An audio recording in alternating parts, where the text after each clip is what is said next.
بسم اللہ الرحمن الرحیم۔ حیات المسلمین کا سبق نمبر 7، نیک لوگوں کے پاس بیٹھنا۔ فرمایا کہ یا ایھا الذین آمنوا اتقوا اللہ وکونوا مع الصادقین، تاکہ ان سے اچھی باتیں سنیں، ان سے اچھی خصلتیں سیکھے، اور جو نیک لوگ گزر گئے ہیں ان کے اچھے حالات کی کتابیں پڑھ کر یا پڑھوا کر ان کے حالات معلوم کرنا، یہ بھی ایسا ہی ہے جیسا گویا ان کے پاس ہی بیٹھ کر ان سے باتیں سنیں اور ان سے اچھی خصلتیں سیکھ لیں۔ چونکہ انسان کے اندر اللہ تبارک و تعالیٰ نے یہ خاصیت رکھی ہے کہ دوسرے انسان کے خیالات اور حالات سے بہت جلد اور بہت قوت کے ساتھ اور بدون کسی خاص کوشش کے اثر قبول کر لیتا ہے، اچھا اثر بھی اور برا اثر بھی۔ اس لیے اچھی صحبت بہت ہی بڑے فائدے کی چیز ہے، اسی طرح بری صحبت بڑے نقصان کی چیز ہے۔ اور اچھی صحبت ایسے شخص کی صحبت ہے جس کو ضرورت کے موافق دین کی باتوں کی واقفیت بھی ہو، اور جس کے عقیدے بھی اچھے ہوں، شرک و بدعت، دنیا کی رسموں سے بچتا ہوا اعمال بھی اچھے ہوں، نماز روزہ ضروری عبادتوں کا پابند ہو، معاملات بھی اچھے ہوں، لین دین صاف ہو، حلال و حرام کی احتیاط ہو، اخلاق ظاہری بھی اچھے ہوں، مزاج بھی عاجزی ہو، کسی کو بے وجہ تکلیف نہ دیتا ہو، غریبوں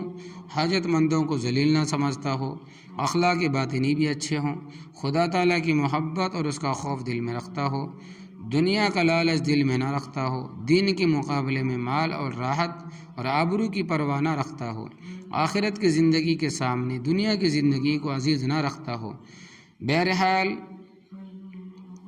صبر و شکر کرتا ہو،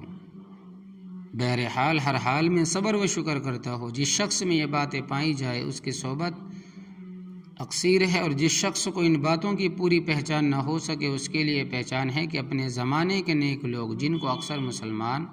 عام طور پر نیک سمجھتے ہیں، ایسے نیک لوگ جس شخص کو اچھا کہتے ہوں اور 10-5 بار اس کے پاس بیٹھنے سے بری باتوں سے دل ہٹنے لگے اور نیک باتوں کی طرف دل جھکنے لگے،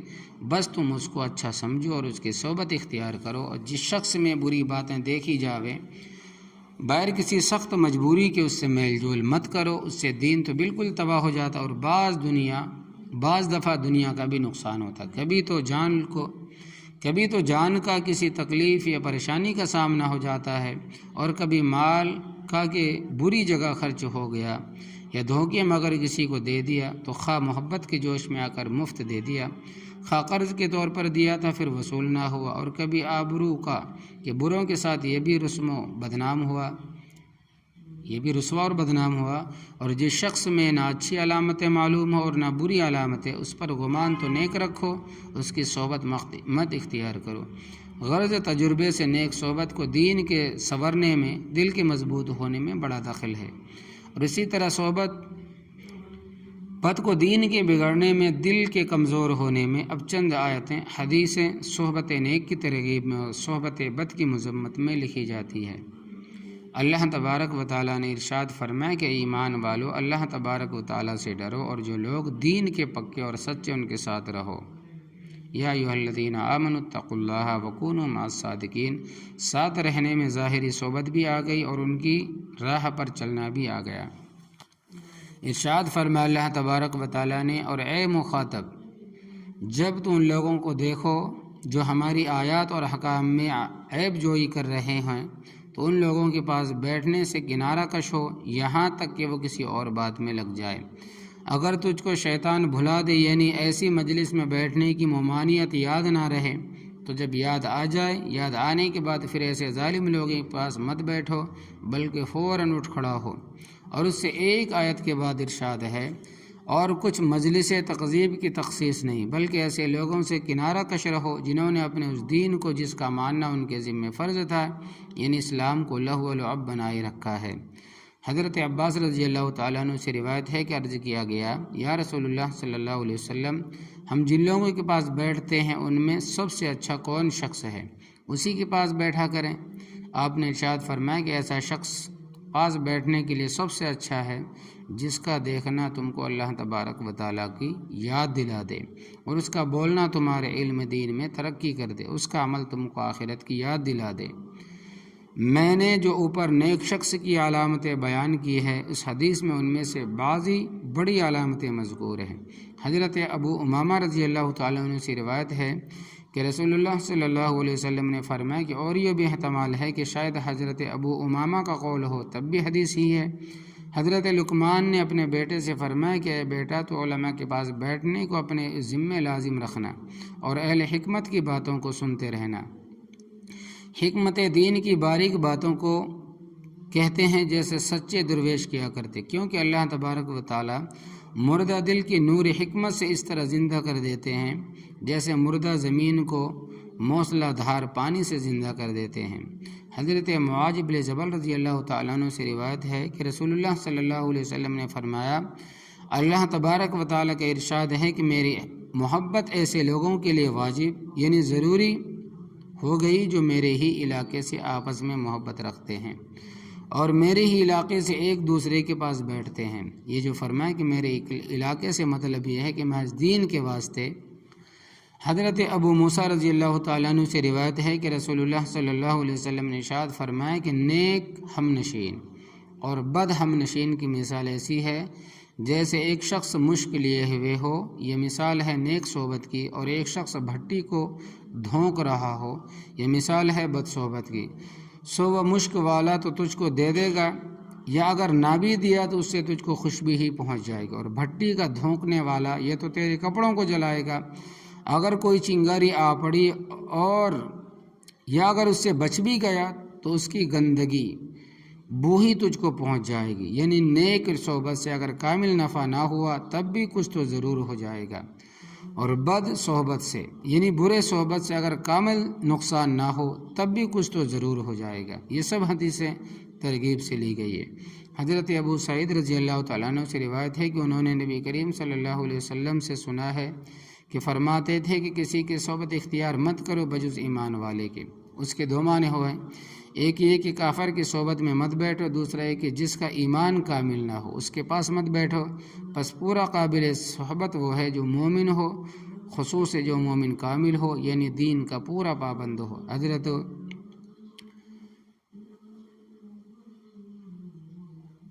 ابو رزین رضی اللہ تعالیٰ عنہ سے روایت ہے کہ ان سے رسول اللہ صلی اللہ علیہ وسلم نے فرمایا کہ میں تم کو ایسی بات نہ بتلاؤں جو اس دین کا بڑا مدار ہے،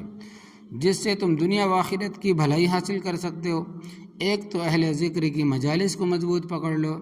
دوسرے جب تنہا ہوا کرو جہاں تک ممکن ہو ذکر اللہ کے ساتھ زبان کو متحرک رکھو، یعنی ہر وقت اللہ تبارک و تعالیٰ کی حمد و ثنا کرتے رہو، ذکر کرتے رہو، ہلاتے رہو اپنی زبان کو۔ اور تیسرے اللہ ہی کے لیے محبت رکھو اور اللہ ہی کے لیے بغض رکھو۔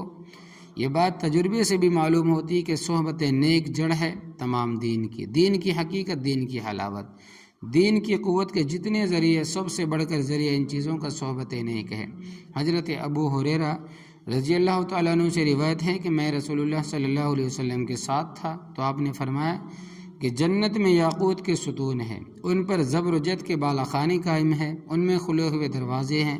جو تیز چمکدار ستاروں کی طرح چمکتے ہیں۔ لوگوں نے عرض کیا یا رسول اللہ ان بالا خانوں میں کون رہے گا؟ آپ نے فرمایا کہ جو لوگ اللہ کے لیے یعنی دین کے لیے آپس میں محبت رکھتے ہیں، اور جو لوگ اللہ کے لیے ایک دوسرے کے پاس بیٹھتے ہیں، اور جو اللہ کے لیے آپس میں ملاقات کرتے ہیں۔ یہ سب حدیث مشکات سے لی گئی ہے۔ حضرت سمرہ رضی اللہ تعالیٰ عنہ سے روایت ہے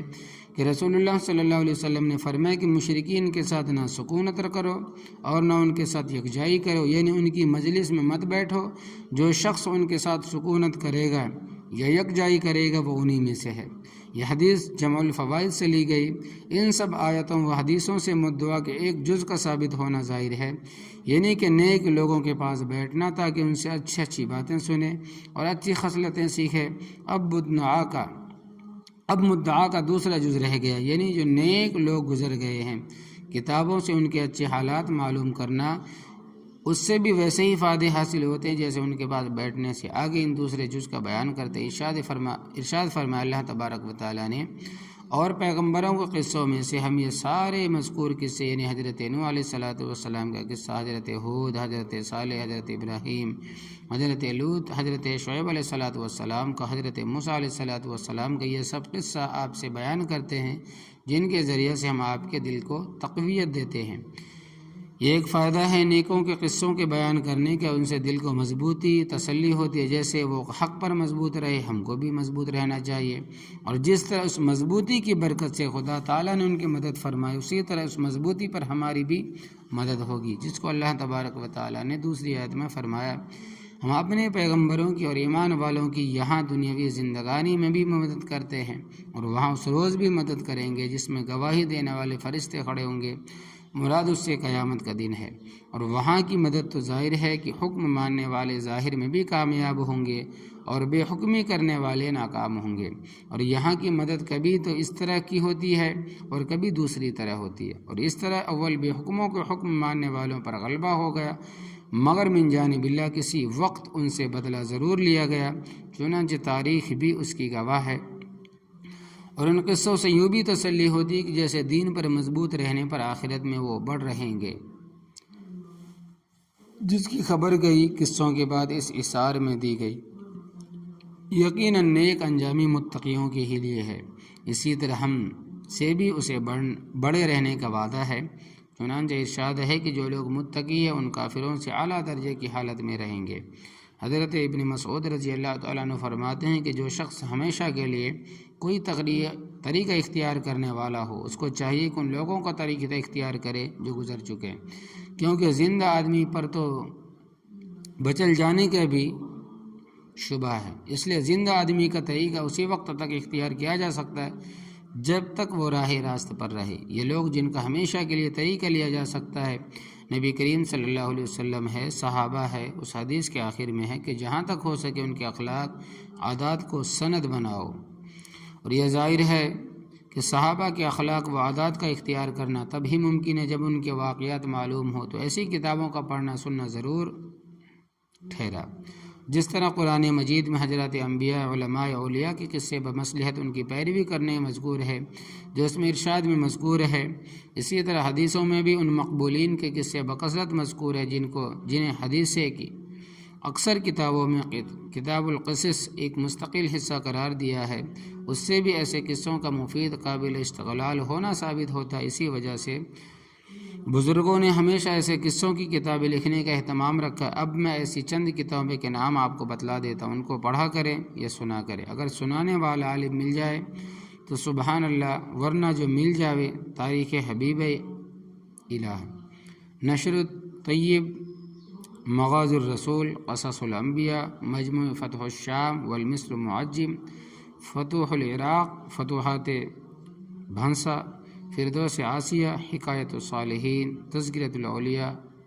انوار المحسنین، نزہۃ البساتین، امداد المشتاق، نیک بیویاں۔ نوٹ ان میں 11، 12، 13 میں بعض مضامین اور نمبر 14 کا حصہ